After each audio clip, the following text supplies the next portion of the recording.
Boom! Hello and welcome to the Building a Better Bowler podcast, episode 9 or 8.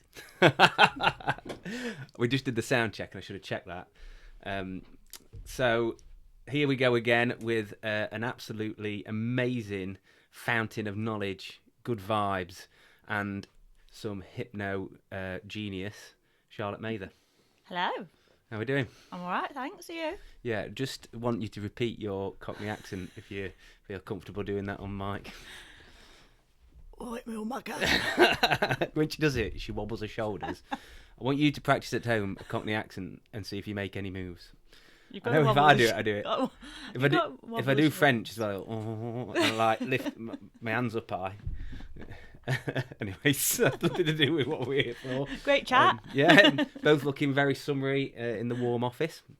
So, lovely day for a podcast being indoors in a hot, sweaty room. But we're back again because the last one was brilliant. You guys haven't heard it yet, but it's about to be published. Saying it like that obviously is irrelevant because you're going to hear this one after it. But it's an absolutely fantastic one. I do talk a little bit too much on it, so this time I'm going to be a bit quieter. But Charlotte's here she's going to make some suggestions.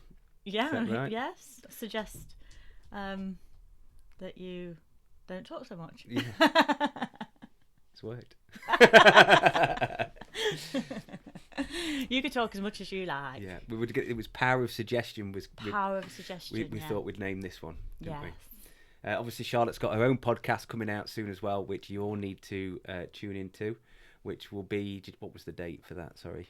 I think it'll be in about 6 weeks' time. Perfect. So yeah, all being well. August will be. Yeah, mid-August.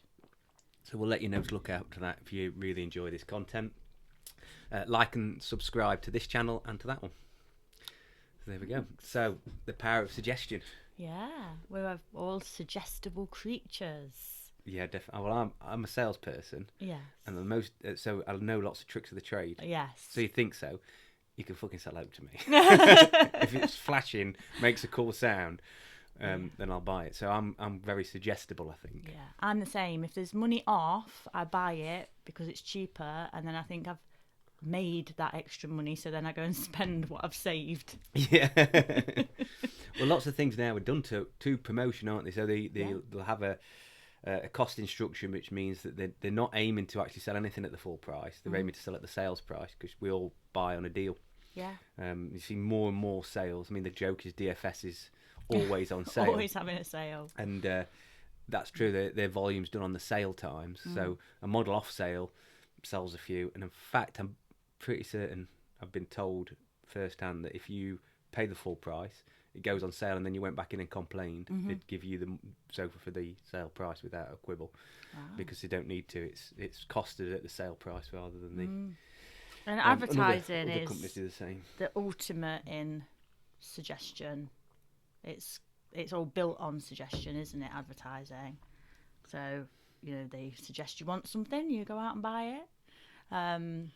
Subliminal advertising is illegal now, but that was legal up until 1976, and that was where they could covertly suggest things. So let's say at the cinema, when there used to be an interval, and you could go and get popcorn. Like and subscribe to Simon Bowler.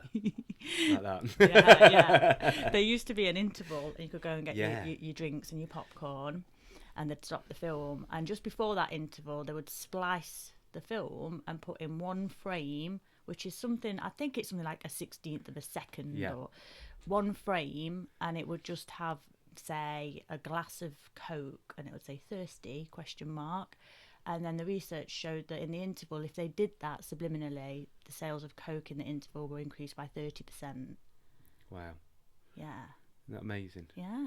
Because your eyes, your brain works so much faster than. Yes, yeah. You don't actually see it. Realise, it's below the conscious level of awareness, so you don't consciously see it. But our subconscious mind is capable of processing around 40 million bits of information a second. The conscious part can process 7 plus or minus 2, so between 5 and 9 pieces of information. That's why we've got that filtering system. We've got a filter system that says, is the information going in relevant to me? Yes, I'll let it in. If is it not, I'll bin it off. So we filter in what we believe. We filter in the things that we believe to be true or relevant to us, and bin off the rest.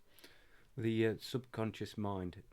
I was looking into things a while ago on maximising your potential. And the more things you can do subconsciously with it was the goal, really, because like when you're driving, it's all on autopilot. Yeah.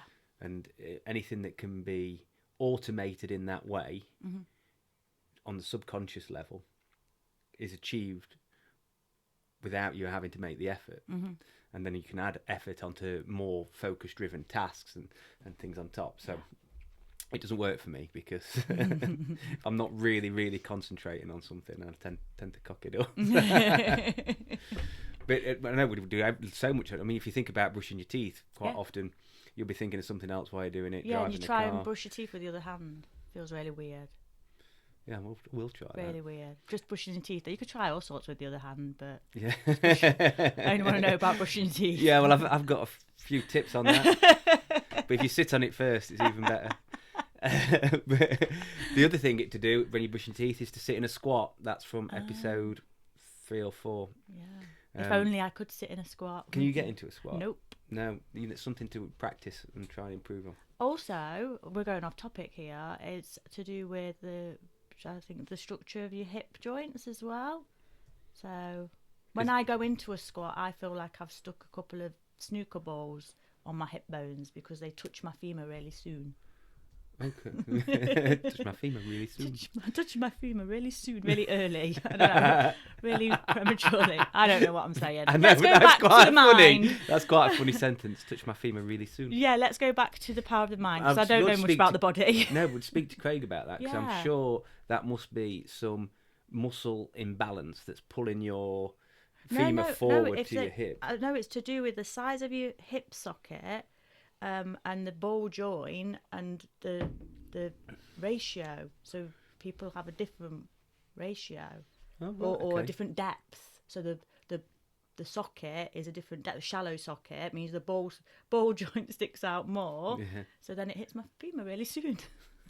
We've gone so off topic. Well, yeah, but it's part of the whole building a better bowler thing because that's interesting. Because I said earlier on in the podcasting series, I think everyone should try and get into a squat. I'd asked Craig what is a great stretch, and he said it depends. And I suppose it does depend, and that would indicate more of a variation. So if you struggle to get into a squat, you need to find something else. But for the general population who don't get pain there, that act of moving yourself down, it really helps with hip mobility.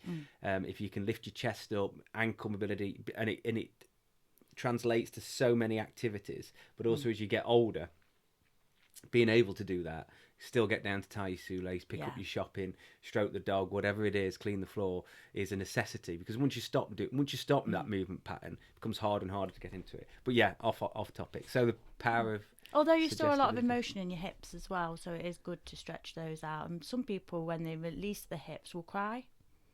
Like cry emotion. Not in pain from emotion. And when what you mean to say release the hips? What like? So like some of the yoga poses where you stretch out the hips and the figure 4 one, and if you get into a really deep hip opener, it will release emotion for some people because that's where it's held. Oh right, okay. I never knew that. But I find the yoga releases pain. See, I find yoga easy. Getting into a squat, not so much. But Craig might correct me. He knows far more about anatomy than I do. But this is what I was shown as to why I might not be able to get into as deep a squat as other people, and not to keep forcing it. There was something that may relate to that I'd heard very recently. And it was to do with stretching into the splits. And the barrier for people to do the splits is more of a mental barrier than a physical. I can do the splits. Oh, right. And I've not trained to do the splits. I've not practiced to do the splits. I could drop into the splits now. Yeah. And I'd tell myself, do you want to know what I tell myself? Most of my students know this because I share it on my hypnotherapy training course, that because the mind is so powerful, when we do yoga and things like that, the pigeon pose, if you know the pigeon pose. Another good stretch, actually. Another good stretch. Great, good for the hips. And we go into that and usually go, Jesus Christ, oh, it's tight, oh my God, oh, I can't do it. Oh. Now I go, I'm a one bar. Because you remember the pink one bars were dead stretchy and they'd just keep stretching when you bit a piece off. So then I would say to myself, or I do say to myself, I'm a one bar. And I'd imagine that muscle, rather than being tight and constricted, just relaxing. Oh, wow. Yeah. Well, that's something I'll try. I can do and the then splits. Do the splits. Well, I can do the splits. I normally do it after a few drinks. Drop into the splits. Oh, I've seen you do it. Yeah, and then it's the day after, and I'm like, you should have warmed up for that. Yeah. But I practiced that at a young age. Did you? I need to probably grease that groove a bit more again because it's tighter. But the conversation that was on, I think it was on a podcast, was about that subtlety and the mental. So it's something within your mind that stops you and goes, it's going to be painful. And the actual stretching part is quite easy once you get over the mental block. We're made to stretch. Yeah. We're made to stretch. Well, we are the body can move in so many amazing ways. Yeah. And then what stops it is pain, mind. And tension when we're tense. And so like I say, I can drop into the splits, but I'll feel it after because I don't practice doing the splits. So I tend not to just drop into doing the splits, usually when I've had a drink too. Yeah. Because I know I can. Or when someone says, can you do the splits? Go, yeah. Watch this. Yeah. And then the next day I'm walking like John Wayne or something. Yeah, it is the following day. Yeah. So the power of suggestion. Back to the power of suggestion. So hypnotherapy is all about suggestion. That's how trance is induced in our clients. So we suggest a state of relaxation or a state of inner awareness, inner focus, that sort of thing. We make lots of suggestions, and that's because we are born basically in a state of hypnosis. So we're suggestible from being born. That's how children learn. That's why they're like a sponge. You know, you've got a baby, you do something, the baby copies, and that's how the baby learns. That's how we learn. So we're designed to be suggestible, to be like a magnet for information, and unfortunately, the way the world's designed, a lot of those suggestions that we're putting in are negative, and that's why there's so much poor mental health and people, unhappy with themselves and with their lives. Because look at the amount of suggestion on social media, for example. I would say that's something absolutely getting worse and worse. If bigger communities, more input from farther afield, from peers, from pictures, from adverts, always wanting more, never feeling like you've got enough, never feeling like you're enough. It's and the media is designed to it's a form of control, isn't it? The media, they control the information we're receiving, and most average Joe on the street believe we're being told the truth. We might be told some of the truth. I wonder whether there's a change in that, because more and more people, and it could be confirmation bias, it could be just the group of people I'm sort of associate with more now, but more and more people seem disenchanted by the whole media, societal sort of script that we get told. That I maybe it could be because we're older as well, but people tend to, or used to, sort of take the first thing they saw and heard as gospel, and now they question it a little bit more in many levels. But some people do. I think there probably is some confirmation bias going on, but some people do. And certainly I think that many people now will second guess like the red top papers, like the Sun and the Mirror, as trash, although they're still going, aren't they? But social media, for example, only 2 weeks ago, someone posted a photo of a guy in the Four Seasons in Mansfield, and it said, "Watch out, the police are talking to this guy because he was waiting to snatch a kid at the play area." That went viral, and everyone was saying, watch out, for this guy. And it went viral around the local area. And the police had to step in and say, no, this is nonsense. This is just made up.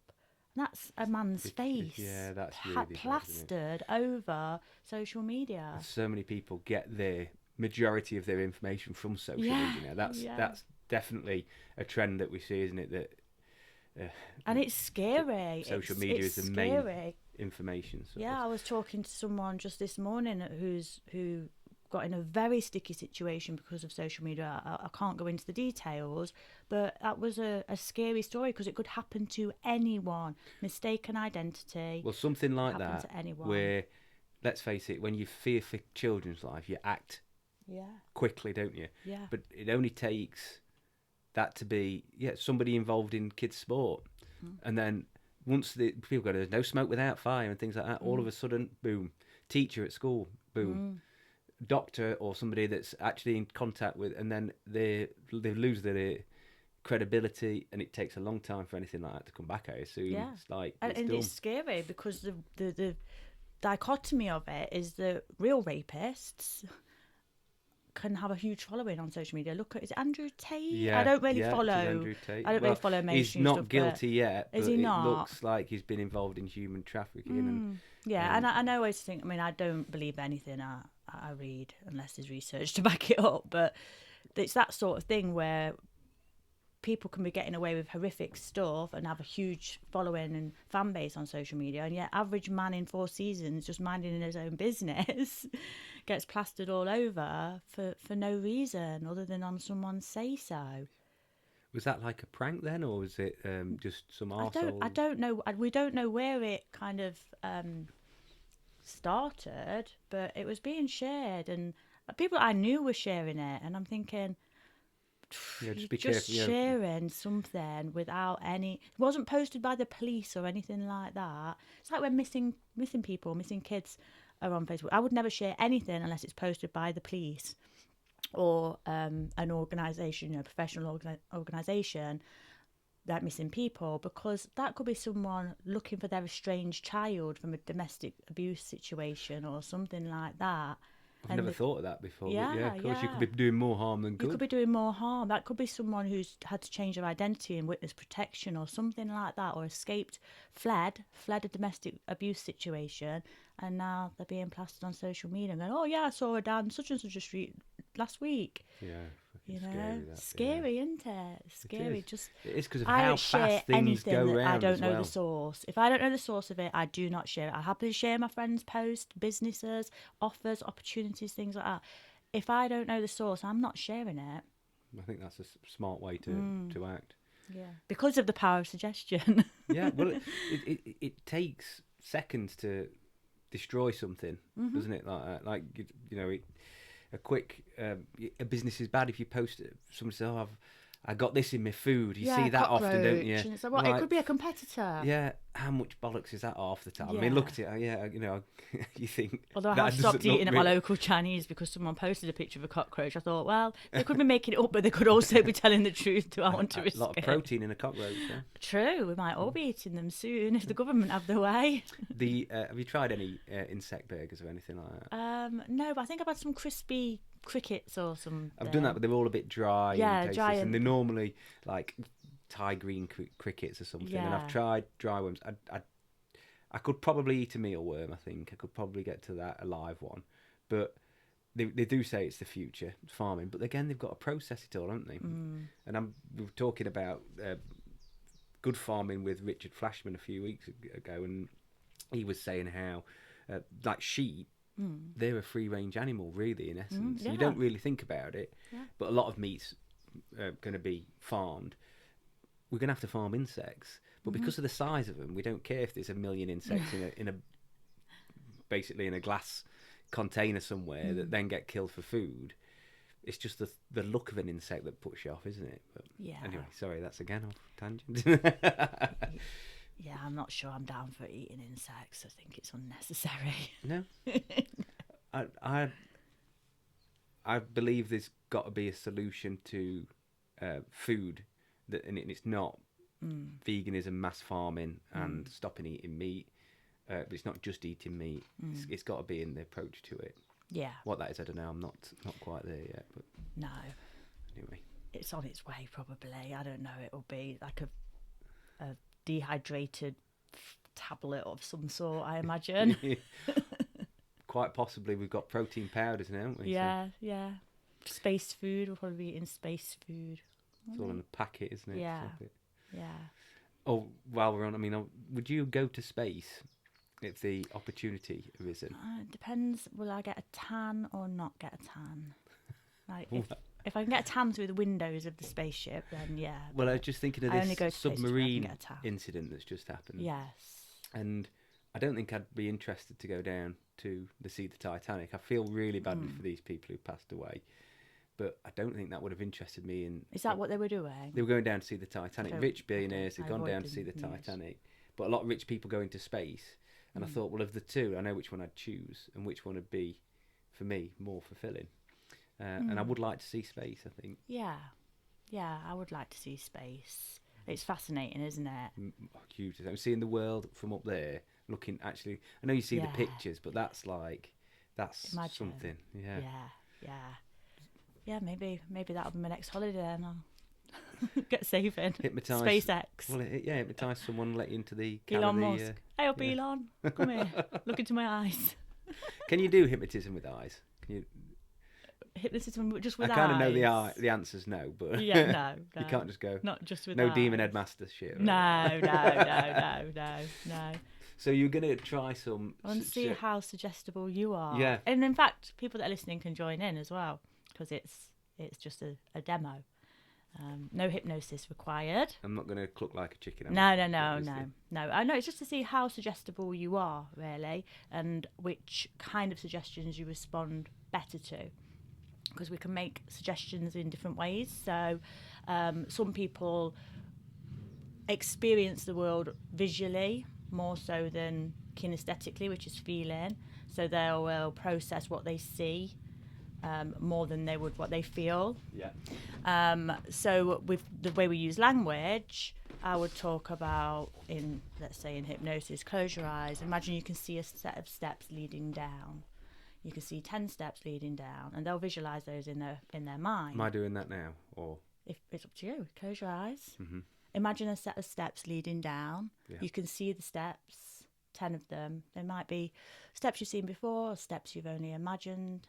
There are 10 of them leading down. You stood safely at the top.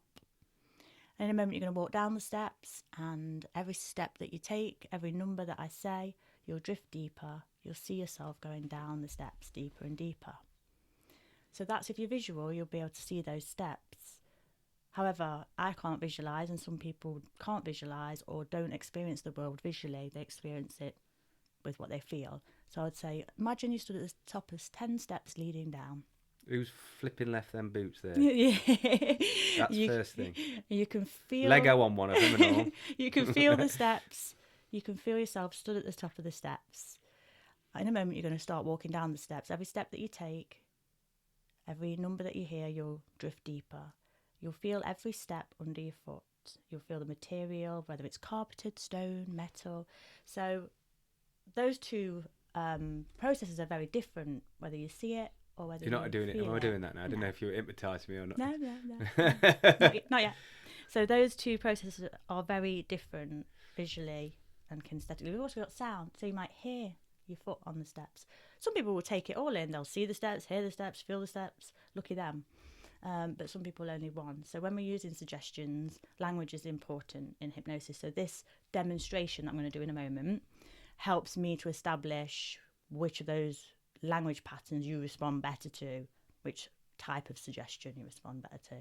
And then you've got direct suggestions like you will relax, and you've got indirect for people that are a bit rebellious. So perhaps you might like to think about how nice it would be to relax. So it's permissive, that's allowing them.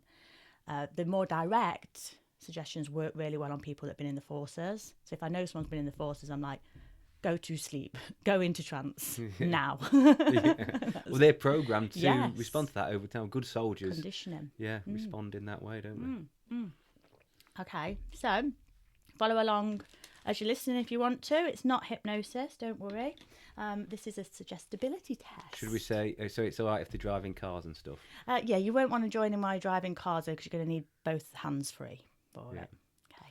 So push yourself back from the chair, Simon, so you can put your arms out in front like that. Okay. So my arms are straight out in front. Straight out in front. So arms straight out in front. Both palms down for now. And I want you to take a deep breath in. As you breathe out, close your eyes down and then turn your left palm up. I want you to imagine, just using the power of your own mind, that on that left arm I'm placing a really heavy book. And that book's bound in leather. And it's got hundreds and hundreds of pages. That book's so heavy, it feels so heavy. Just see how heavy that book looks. Feel the heaviness of that book in that left arm. And at the same time, I want you to imagine, think about, or get a sense of me tying a helium balloon around that right wrist. And that helium balloon feels light. And that helium balloon has the effect that all helium balloons have of being floating up towards the sky, being light and floaty light. I want you to imagine that I'm doubling the size of that helium balloon. Maybe it's your favourite colour, maybe it's a funny shape like from the fair. And I'm doubling the size so that arm's getting lighter and lighter and lighter. And those sensations of lightness are moving up the arm all the way to the shoulder as that arm begins to get lighter and lighter and lighter. And let's say I'm placing another heavy book on that left hand now. Boom.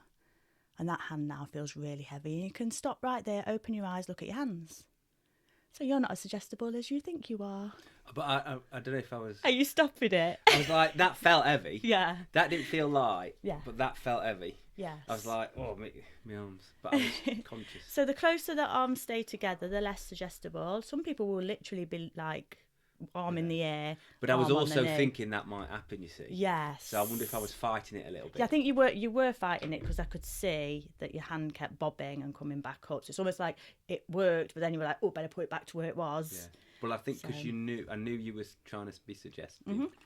So I thought it. Yeah, so I don't use these. I don't use these very often because I have enough experience now to be able to tell how suggestible someone is, and I don't worry too much because I don't have trouble with people going into trance. They want to, but there are a few of them. There's magnetic fingers where you hold your fingers apart, and then you stare in between your two fingers, and then you imagine there's magnets in between those two fingers, pulling them together. So I've just got hands clasped in front of me, index fingers pointing up to the sky. Imagine there's a magnet placed on each of those fingertips, pulling those fingers closer and closer and closer and closer together. And those magnets are getting stronger and stronger, stronger and stronger, until those fingers touch. And then you can do an induction here. So I also use this one for an induction that before the fingers, so I do it with hands, before the hands touch, I do a sleep and put them into trance. Rapid inductions don't work on everyone. I spent all day pretending they worked on me, so I didn't upset anyone. They don't work on everyone. They work on more suggestible people, and they take a lot of finesse, like timing, because everything's got to be right. Because your subconscious, if you can pick up 1/16 of a second image of a frame, it can pick up a slight micro movement that you're going to put someone into trance and prepare for it. And it relies on shock. You know, they're like sleep relies on shock factor. There's a shock called PGO spike, and it goes from the base of the skull and it shoots through the brain, and you go into shock, and it generates a fight-flight response really quickly. And what happens then is the mind wants an instruction because it's kind of going, what's going on? And so you go sleep, and it goes, okay. And they go to sleep, which isn't sleep. Hypnosis is very different to sleep, but we use that word a lot because hypnos is the Greek word for sleep. Well, I believe in the power of suggestion, and I practice it myself. So every day, if I remember, which is quite often, most days, I used to have it written on my phone, but now I don't, is I think of positive things. Yeah. And I'm a mega positive person, I think. Like, yeah. I feel more and more positive. Yeah. But then I find things that I'm positive about, and I search for new things. Yes. So all the obvious things, like every day, I always repeat my family, the fact I'm still alive, the fact that I've got a house and things like that. But then small things as well, like when I'm walking the dog, that there's a beautiful breeze, and like I don't smoke anymore, so I smell flowers and things way more than I used to, or fruits. So I constantly do that. And now, as the kids leave the house, and I probably get these wrong, I try and always give them a positive affirmation before they go. That's great. So I'll go like, "You're an absolute champion, and you need to believe in yourself as much as we do," or "Have a great day, and any challenges that come your way, I know you can get over them." Aww. Things like that. And will you be my dad? Well, I said it to Ben once or twice, like, "You've seen that on TikTok." I was like, doesn't matter where I've seen it. I said it wasn't TikTok, but I said, "That's very observant of you. You're such an observant person."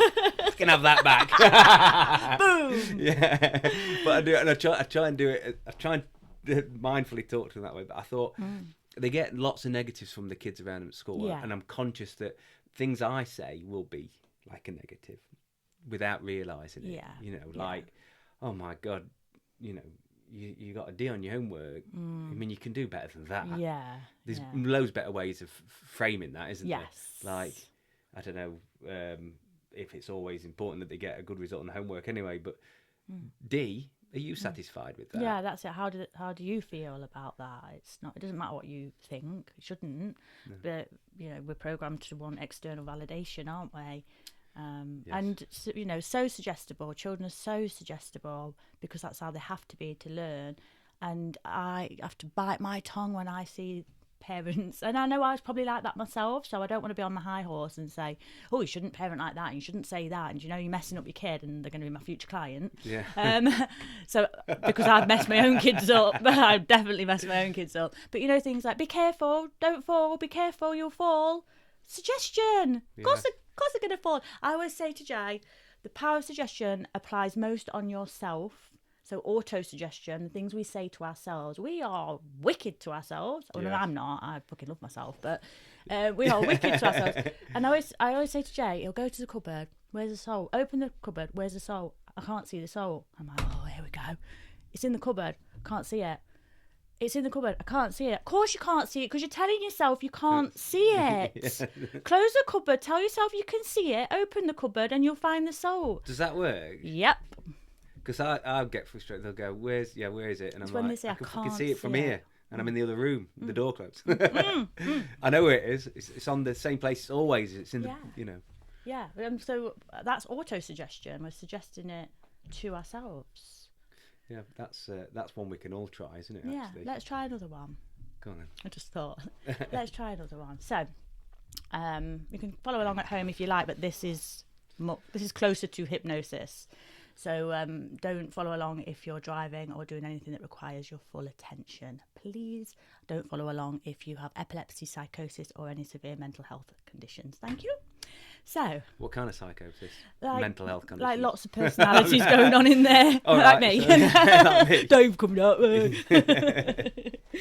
Right then. So, let's see. We'll do another suggestibility thing. So, I want you to take a deep breath in, hold it for 3.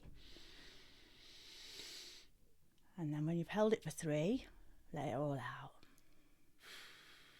Right the way out. Good. So I want you to start with your eyes open. And I want you to look up as if there's a skylight in the very crown of your head. So that's it. So roll your eyes back and up. Might strain a little bit. You might need to blink. That's okay.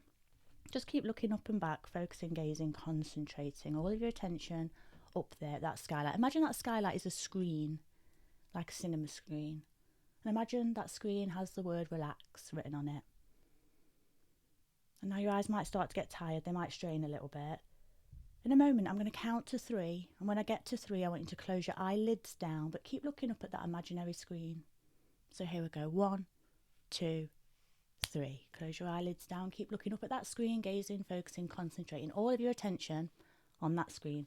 Imagine the word relax is being pulled back deeper and deeper and deeper into your mind. So that you feel yourself relaxing, body and mind. And now, this time when I count to 3, you can relax your eyes completely. So here we go. 1, 2, 3. Relax your eyes completely now. Relax all the muscles around the eyes, behind the eyes. Let those eyes completely relax. Think about every little muscle, every little nerve, every little cell that controls the eyes. And as you think about them, let them relax. Let them really relax. I want you to relax them to the point where they feel like they just won't work. And it's a feeling you've probably felt before when you've been suddenly woken up from sleep. Your eyes feel like they just won't work. And when you've relaxed them to that point where they just won't work, and only when you've relaxed them to the point where they just won't work, I want you to prove to yourself that they just don't work. Prove to yourself they just won't work by giving them a little test, a little try, and you'll notice that they just won't work. Good. You can stop any testing, stop any trying, and let that relaxation return. Did they work? I don't know if they were opening or not. No, they weren't. Your eyebrows were going. With it flickering. Your eyebrows were going. Up and down like a bad Thunderbirds puppet. Yeah, I forget we're on audio and I'm doing the facial impressions. Yeah, so Simon's eyebrows were raising, but his eyelids weren't opening. But they were still on fleek for anybody. They're still on fleek, totally on fleek. Such pretty lashes. So again, that has a greater or lesser effect on different people. I was very relaxed though. You've got a very relaxing voice. I like that. That like, yeah. It's my hypnotic voice. Yeah. It's always a little bit quivery when I'm on podcasts and being recorded because I've got that little like nervous energy in there. So it's it feels different to me than it would in a therapy session.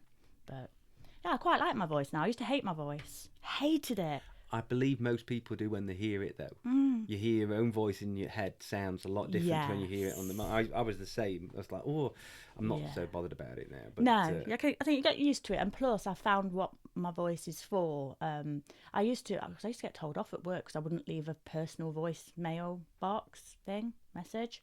Because I'm like, oh no, I sound stupid. I sound dead like bimbo-y and a bit thick and like a drawling and Nottingham. And I'm like, I'm not leaving my voice on there. And I'd sound like 12 and people would phone me and go, is your mum there? So I hated it. I had a real complex about it. And then when I did my first hypnotic induction and found my hypnotic voice, I was like, that's why my voice is like that. I don't think you sound very calm, but then I've never thought about your voice abjectly. Yes. You know what I mean? Is that the right word? Yeah, so lots of people will say now you've got a very relaxing, calm voice, and I like it. I can listen to it. I've obviously got a lot of recording of it, so I don't mind it. But yeah, I used to hate it. But that's also part of the suggestibility scenario of someone's coming into therapy.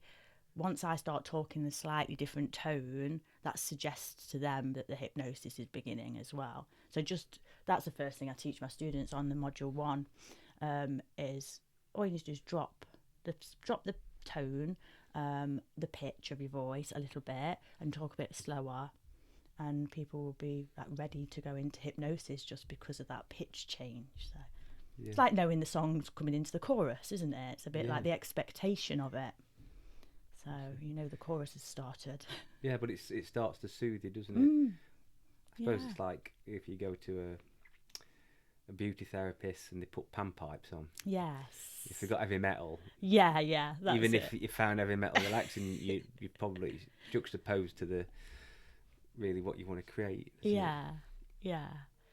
So could you suggest what else can you suggest? You can obviously suggest making you feel better. You can suggest hypnotherapy.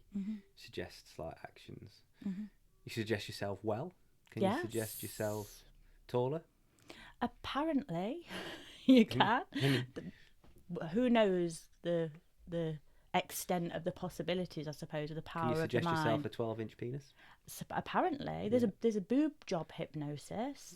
Well, I've got make boobs. the boobs bigger. I was gonna have a T-shirt made when the girls were complaining about boob sweat at the gym, and I was gonna have men have tits too, because I do get a bit of boob sweat, so I feel the pain. Yeah, but who knows?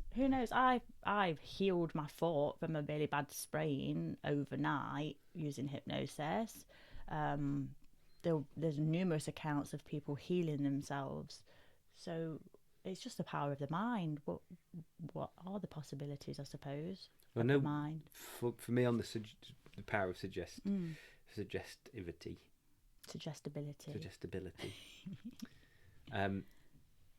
Looking back, there was things I've done for a few years without really thinking about it in the right way, and a comment my brother had made me think about some things.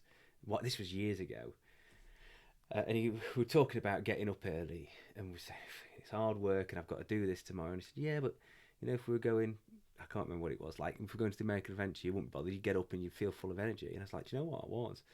And it's because I choose it. It's something I want to do and excited about it. So when I used to get up feeling tired, I used to tell myself, I said, no, you want to do this. You're getting up to get this done. You're choosing to get this. You could stay in bed. And it made my ability to get up and get things done much more available, much more possible. And also, it's that thing when you come to work out, when you come to work itself.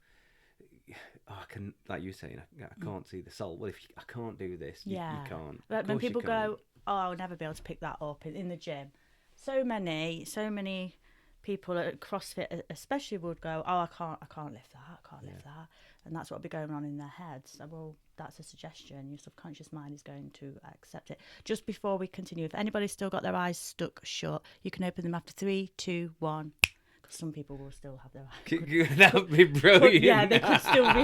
I forgot. Just sat there for I forgot. 6 weeks. Now you can open your eyes. No, because I forgot that some people won't open them without direct suggestion. And for those people whose eyes were still shut, please go and put your bank details. Building a better bowler. There's no prizes, but if you can transfer all your savings, no, don't do that. I'm not after scamming anybody. Nude pics are fine. Nudes and nudes. Not unless you're a bloke sat there. Well, you can do. I mean, But you've got to be never inclusive know. Yeah. now. Well, you've got to be open-minded. And yeah. You never know. Might be attractive. I mean, I wouldn't. I think there's probably, some very attractive men out there. And women that you never know. But a penis is never going to be attractive. I'm sorry. Yeah, you're right. Never. No matter how many suggestions you give me, I'm not going to find a penis attractive. It is a funny looking thing, isn't it? Yes. It looks like Cyril Sneer. I had the snip. Oh God, a couple of years ago now. And first time I'd completely shaved everything, and I looked at it in the mirror, and I was like, it was pale and limp and like Cyril Sneer's nose, and I was like, fucking hell. It just looked, and then my balls were all tight. It lost the sack, and I was just like, fuck it. It just looked horrible and pathetic. I have to caveat and say, obviously, my husband's penis is beautiful. If you're listening, Jay, I'll be the judge of that next time I see you. I saw him this morning, actually. Yeah, he said. Yeah. Always a pleasure to see him. Brightens up my day. I will ask him about his penis next time. It's a pretty one. They are funny looking, aren't they? And yeah. But I suppose that's not the first thing you see when you try and find an attraction in somebody. Looking No, that's true. Unless you're on Naked Attraction, which that completely opened my eyes because, I don't see a lot of naked people. I was on a separate conversation, thinking of kids and kids' health. There was talk of having individual changing cubicles, which I'm against, because I think we're talking about social media and the power of suggestivity. I think you spoke about this last time. And I just think boys being able to see it's normal. Yeah, that's the thing. So it's the first time you've seen on Naked Attraction, but in general, kids if they don't see their own age group, if they're not, and this is why team sports are so important, I think, and the being sort of exposed to your own age group in swimming and such like, because otherwise, when do you see a naked body and know that everybody's different? You go into a changing room at rugby, for instance, or when you do swimming lessons for the first time. And I'll tell you some funny stories that I've bent over on his stitches. But go in and everyone's a bit shy. No one really, but you know, you catch glimpses of everyone else's bodies, and you realise that, you know, some boys do have boobs, some don't. Some have chest hair already, and they're only just, you know, in primary school, and their armpit hair, and some don't. Willies are all different shapes and sizes. There's no uniform. But if you don't see that, as you get to 13, you've never seen your peers' bodies. You see a porno, and then that's completely the opposite end of the scale to what normality is. You also then see on social media, you see everybody's bodies are ripped, six packs, and they're the filters, and that's programming us, isn't it? To say, I'm not good enough, I don't look like that. And I like the fact that you can promote different looks now. You know, you see advertising standards being different, where people are different bodies. I don't think it should always be associated with health sometimes, but there is a variety of shapes and sizes, and as long as you're healthy and happy, you shouldn't change that, should you? No. But otherwise, the kids, the more you isolate them, the more they go and find, they look for it online. I remember my brother when he was 4. He went, I don't know if they went swimming with my stepdad, my uncle, my granddad. It was like grown men and my 4-year-old brother. And these nicknames have stuck all this time. My brother's now, I think he's, what will he be? 37 or something like that. And the nickname stuck. He came running out of the changing rooms. Mummy, I saw Granddad's Willie. And she was like, oh, did you? She went, yeah. He goes, yeah, it's a wrinkly one. And Uncle Frank's got a boingy one. And Paul's got an inside-out one or whatever. I said, well, I don't know. If Paul's listening, I don't know if yours is inside-out or whether the other boingy one. I can't remember. I'll ask TJ and confirm. But, yeah, boingy one, inside-out one, a wrinkly one. And there was another one. And that, like, he'd, you know, saw they were all different, gave them all cute little names. And those names have stuck. You don't want a cute little name for your penis, so you want like something empowering and fierce. Yeah. Excalibur. It's the giant one, or So and that was the first time he'd kind of seen other people's. So because he was in a house full of women. Well, of course he's not going to see all these, and that's so it's got to have done him good, I think. Yeah. Ben, my youngest, his swimming lessons, I think they're all a bit exhibitionist, because they'll tell me one of them like flicked it up and down and he's wrangling it everywhere, and he's laughing and he said one of the boys, I can't mention his name, he said, yeah, and then he mooned us, but his bum cheeks stayed stuck together. Can you imagine that? And I was laughing, I was thinking, there's only one way they stay stuck together. Lovely. And I don't know I'm assuming that's before they got in the pool. That's why I don't go in the public swimming baths. Yeah. Never.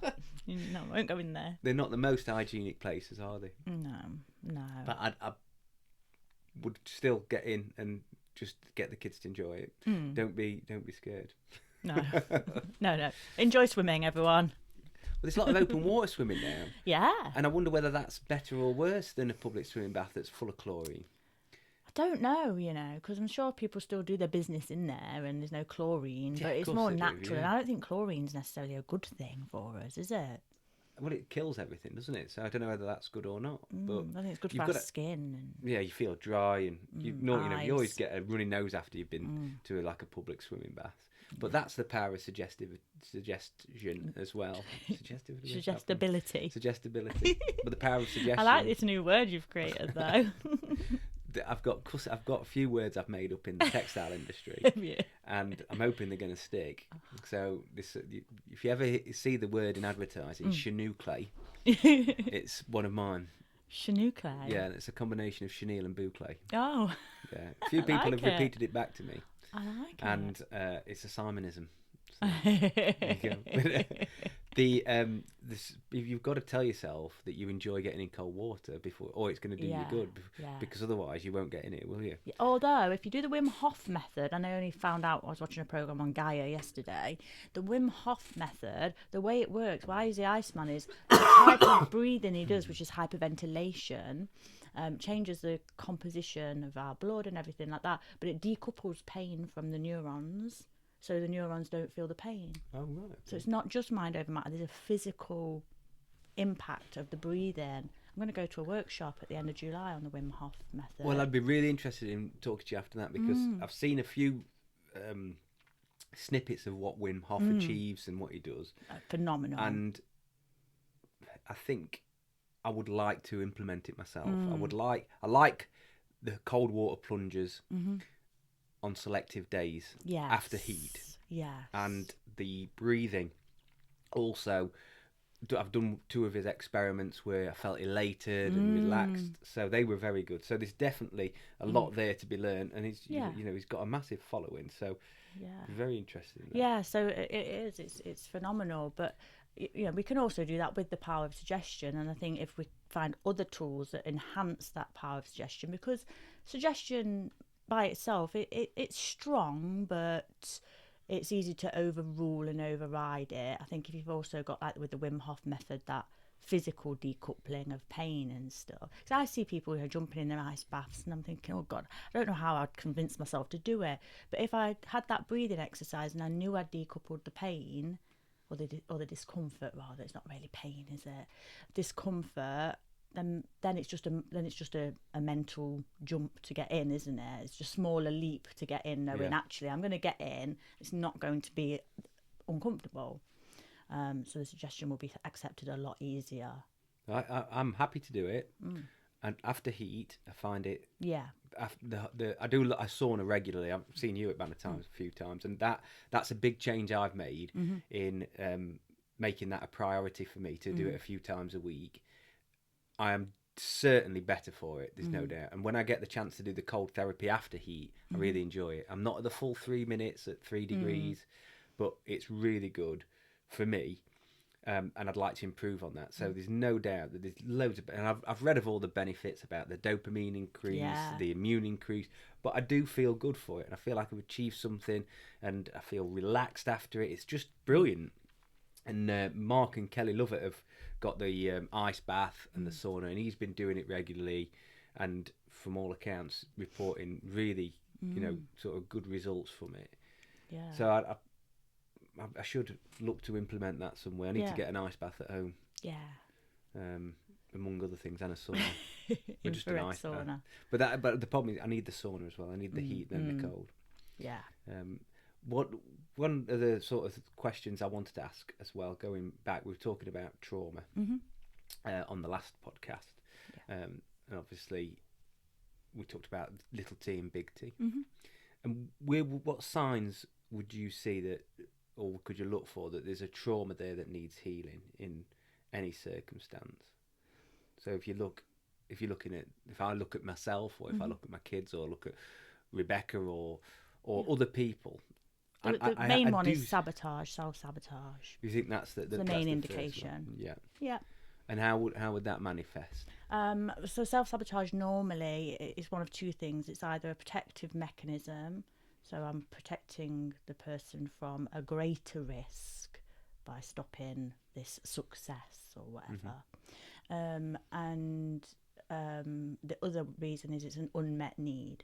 So we sabotage because our need for safety isn't being met. So we go and find safety. We find it in cake because that releases chemicals that make us feel safe. How many calories are in safety? I'm Safety. just thinking, if I remove the safety from the cake, can I eat more cake? And so, people, the subconscious doesn't care if we're happy. The subconscious only cares about us being efficient and survival. So when we get stressed or anxious, or we feel the fight flight kick in, a lot of people will reach for cake because the subconscious is going, I need safety. What's the quickest, easiest way I can get safety? I'll shove this cake in my mouth. And when we eat, we feel safe because let's think about a gazelle on the savannah chowing down on the grass or whatever the roots. They wouldn't be doing that if there was a lion circling around. They'd stop eating. They'd go into fight flight. They'd probably throw up anything they've eaten so they can run. So when they eat, they automatically feel safe because they know they must not be in danger, and it releases chemicals as well. So that's what the subconscious does. And it doesn't know we're not being chased by a lion, or the boss is going to give us a telling off in the morning. The subconscious doesn't know the difference, doesn't care about the difference. So when we're doing sabotage, like with the cake, we need to ask ourselves, okay, why do I need safety and comfort at this moment, and how can I get it in a way that's healthier for me, rather than this way that's going to sabotage, rather than this quick and easy way, how can I get it in a way that's healthy? And it might be, for me, it might be like having a bubble bath, going for a walk in nature, something like that to calm my nervous system down, cuddle someone, I like a cuddle, so I don't stick cake in my mouth. Drinking's the same, smoking's the same, having affairs is the same. All these things, all these sabotaging behaviours, they're all because there's an unmet need or there's a protective mechanism kicking in. And do you think I found myself probably overly keen to make myself healthier, and I wonder whether that's a positive or a negative at times. Am I compensating? Is that it's not a sabotage, or is it? Because is that I don't know if that's sabotaging something else, but I sometimes look at my pattern and the importance I put on now my health. And see that sometimes it becomes an overriding priority when it maybe like doesn't need to be an obsession. Like exactly.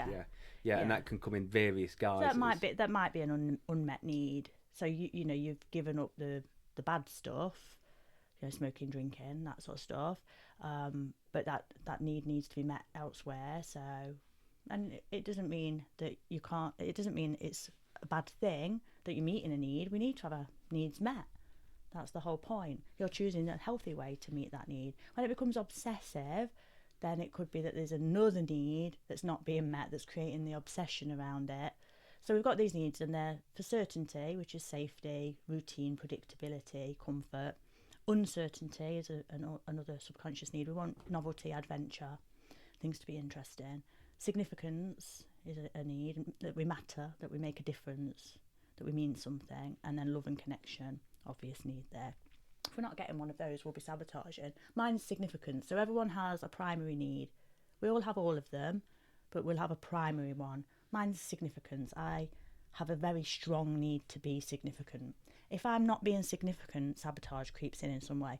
So I know if I'm acting out of an alignment of how I want to be, right, what's going on? Why am I not feeling significant? And an example of that used to be when Jay worked a lot. So he would work away or he'd work long hours, and I'd be at home, either alone or with the two babies when we had the babies, not feeling very significant, stay-at-home mom, not feeling significant. And that would fester and fester and fester until the point Jay would walk through the door and I would just let rip. Don't leave your shoes there. Why are you back this late? Oh, I've been looking after the kids all day. Because what happens then? What happens when I argue and shout and scream? I'm the most significant person in the room right then. So that used to be mine. Mine used to be anger. That was my go-to. Get angry, shout, kick off, swear, throw things. I was hideous, but it was just an unmet need. Now, if I'm feeling that, if I get that tetchiness of I'm not getting very much attention, I'm going to do a Facebook Live, I'll feel significant then. Or I find another way, or I'll go to Jay, can you come in from the shed? Well, it used to be the garage. Can you come in from the garage a bit and spend some time with me? And just spend some time with me, please. That was a better way of meeting it than going, Jay, get in the house now, the pots need doing, I'm going out, We all feel neglected to some degree when people are away and working, and I think I must have some of that, because I find it hard to be you're definitely not to be, significance is your primary. I don't even need to assess you. Too fucking right. As extroverts, that is usually our driving need. Yeah. And those are created through different circumstances in our life as well. That those needs are, whichever's our primary one, is created through our upbringing. I suspect having brothers makes brothers and sisters makes that something from a younger age, because you're always competing, aren't you? And you're competing for your parents' attention or grandparents' attention or just attention in general. So you want some attention, significance there, don't you? Yeah, I'm an overachiever because it gives me significance. So I will overachieve, over-deliver, ace the test, do the best project, do the best everything, because that made me feel significant. And that then that also made me feel loved and validated and things like that. So yeah, when we're sabotaging, we look at, okay, what need in myself isn't being met? And really, wouldn't it be wonderful if we didn't have to rely on outside influences to meet those needs? You know, if I didn't have to go on Facebook Live to feel significant, I didn't have to go, and that's a sign of true healing. So, and that is a long journey, and I'm probably, you know, nowhere near the end of it, but I'm certainly a long way from the start of it, of feeling like I need external things to validate. The important thing is you can recognise it, can't you? Yes. And you know that's, I think, for me, where I see that these traits in myself, maybe even more now. I've said the significant side. I need attention. I need to need. And that's not a bad thing. It's just we've all got that need. Some of us to a lesser degree, or a greater degree. So that's it. Another one of mine is uncertainty, novelty, adventure, things to be different. Jay's is certainty. He likes routine. He likes structure. So it can cause things to feel disconnected in relationships as well. You know, if someone's got a real strong need for certainty and the other person's got a real strong need for uncertainty, you've got to work out that dynamic. I was talking to Gary about something along these, on a different line, but with a similar narrative about certainty and uncertainty. And that's also a male-female sort of trait as you get a bit older. When we were talking about it, just talking in general, not with any scientific, God, I can't even say proper words. It's science behind it. But imagine you're a hunter-gatherer, or if you're the alpha male, or you've got so as a male, especially as you get older, what you want is stay safe. You want to keep the ladies, your harem of women, or your family close in an area you know you can protect. So you want certainty, you want consistency, you want security. As a woman, you want to be actually looking for other males. You want to be making sure they're getting older. You need to be fertilizing your eggs with different males, you know, increasing the chance of variety in the offspring, in what are the words, but in improving the next generations. Yes. So, and you're also, it's your role not to be concerned about safety and security and consistency. So there's an inbuilt part of both of us, really. This is what we surmise. Yeah. Obviously, we're not scientists, but no, but it makes sense, though, doesn't it? When you look at the animal kingdom, we are animals, but highly advanced. But we are.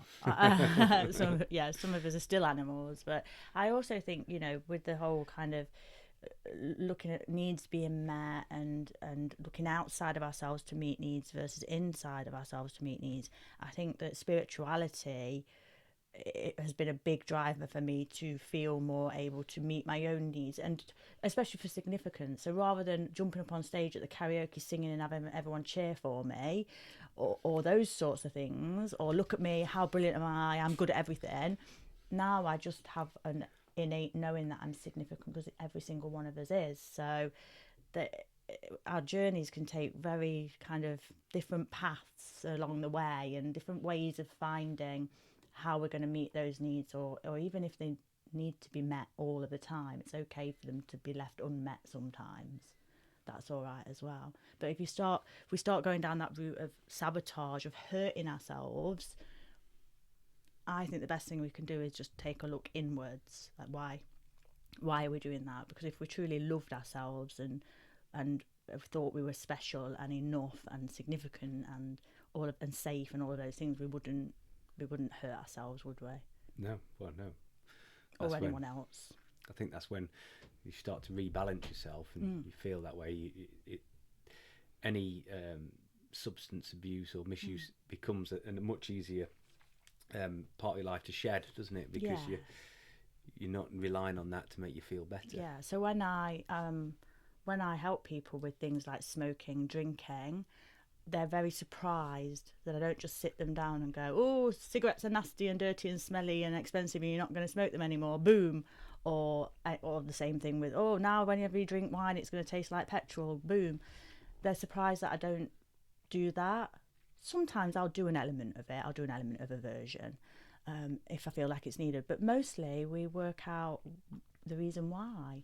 We talk to the part of the subconscious mind that's causing that person to drink. What job is it doing? What function does it serve? Most of the time it'll say protection or to chill him out, he works too hard, and you know, that sort of thing. When you really look at alcohol and change the wording, so you go from calling it drink, booze, little tipple, and call it what it is, you know, poisonous addictive substance.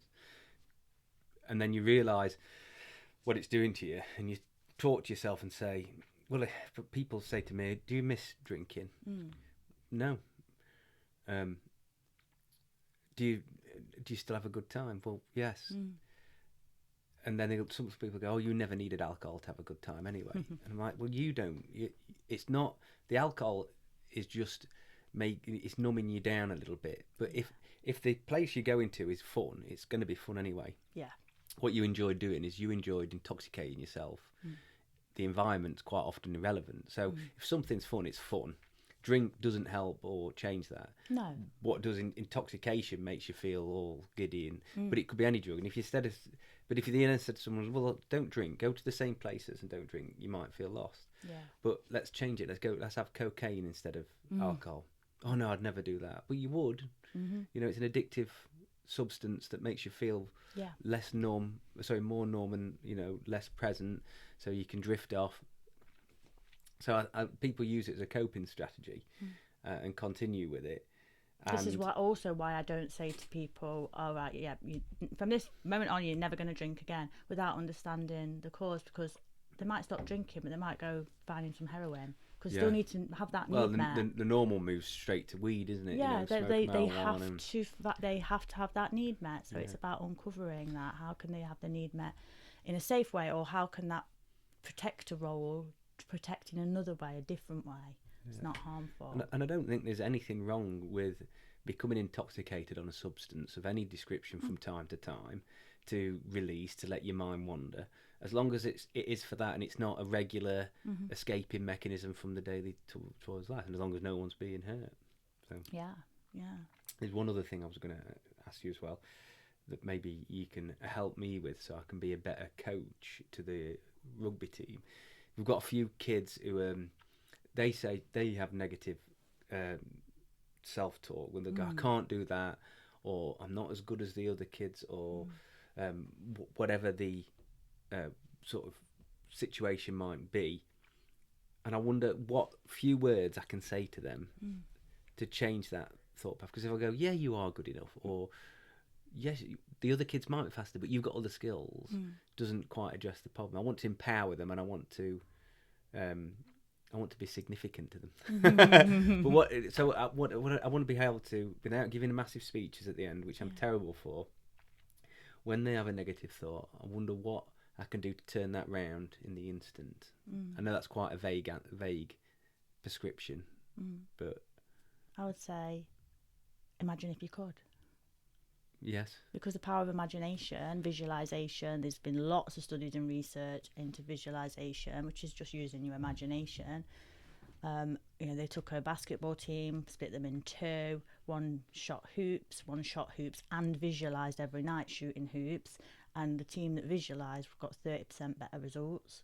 They've shown that muscles in powerlifters will grow through visualization of lifting the weights. Yeah. Very powerful. Tiger Woods has got a hypnotherapist on his staff, his very own hypnotherapist, because it's that powerful. So just getting them to imagine. Well, I can't run that fast. Just imagine that you could. Yeah. What would that be like? Or another good one. It's not quite empowering, but when they go, I can't do that yet. Can't do that yet. Just adding yet on the end gives it's not as negative, it's not as final, is it? I can't do that, I'll never be able to do that is different to I can't do that just yet. But maybe with practice, with effort, then I'll be able to. So just reframing really, but visualization, if you're coaching a team, just getting them to visualize like winning, visualize like perfect catches, perfect throws, perfect kicks, like 5 minutes visualization. You'll see the change in them, and then what that does, that primes the reticular activating system to let the positives in, because it's relevant now. Because when we imagine things, the subconscious doesn't know we've only imagined it, doesn't know if it's imagined or real. So we've greased the groove, if you like, for more positivity to go in, because it's relevant now. So me imagining that I finished the race, like let's say I'm doing a 10k race, me imagining I'll finish the race and getting over the end my subconscious mind thinks that's a done deal now. So anything that supports that belief that I'm going to finish the race will be allowed in and just boost morale, boost positivity, boost results. So. But that works on the opposite as well, doesn't it? So we're talking about the subconscious, and I was scared of flying for a while, and I'm much better now. But when it was at its worst, my body, I just get sweaty palms, and then I'd hear noises and all that kind of thing. But when I understood that every time I replayed something in my mind, my body felt it was actually happening. Therefore, it created a fight or flight response. My body felt the flight or flight response and created this in his mind. And therefore, thought, oh, flying's dangerous. And it was a cyclical negative loop. So to do it in the opposite, cyclical positive loop, was very interesting. Well, thank you. Thank you again for your time and all that brilliant input. Thank you for not making me look like a chicken. later when we stop recording. Yeah. Thank you all for listening. Under the power of suggestion, like and subscribe. She can and she did. He can and he did. You can and you will like and subscribe. Thank you very much. Ba-doop, ba-doop.